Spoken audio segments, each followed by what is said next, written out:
biblioteku es sāku nākt apmēram gadu atpakaļ, tad, kad es pazaudēju darbu.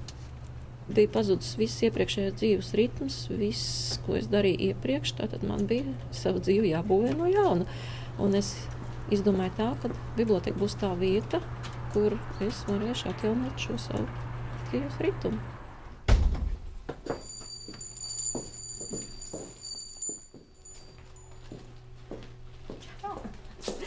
Man vietiņa būs.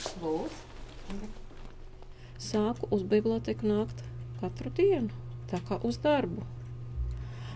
Saplānoju savu dienu, lai man būtu katru dienu 2-3 stundas darbam pie datora. Šeit es pārskatīju visus darba sludinājumus. Uz visiem man pieņemamajiem es, protams, atsaucos. Man bija tāds CV, bet viņš nebija pilnīgs, un man nebija arī tik laba datorzināšana. Tad es nācu šeit, un Kristīna man vienkārši palīdzēja.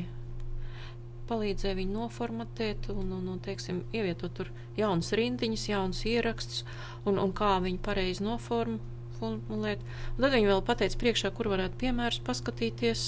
Vispār man pirmo reizi bija pārsteigums, sastapos, ka CV tiek rakstīts Excelī, nevis Wordā. Un tad mēs pārunājām arī šo, viņi tomēr palika pie šīs savas izvēlētās formas, un tad es palīdzīju tieši darbošanos ar Excelu.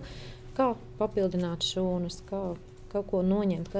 Par saturisko, ja runājam, tad cilvēku kļūdas parasti ir tās, ka viņi tā kā ieliek it kā vai visu, vai ieliek pa maz. Un tā mēs kopā sagatavojam manu CV. Un tagad jau, kad man jau ir zinām pieredze, tad es pat viņu jau tagad varu papildināt. Jo, teiksim, visādas jaunas lietas nāk klāt, kurs nāk klāt un certifikāti nāk klāt. Bet es domāju, ka ar to vēl viss nebeigsies. Ka vēl jaunas lietas turpināsies. Un es domāju, ka vēl nākošais gads man viss paies vēl pilnveidojot sevi, mācoties. Un tad es uzskatīšu, ka tad es esmu gatavs startēt jaunajā darba dzīvē.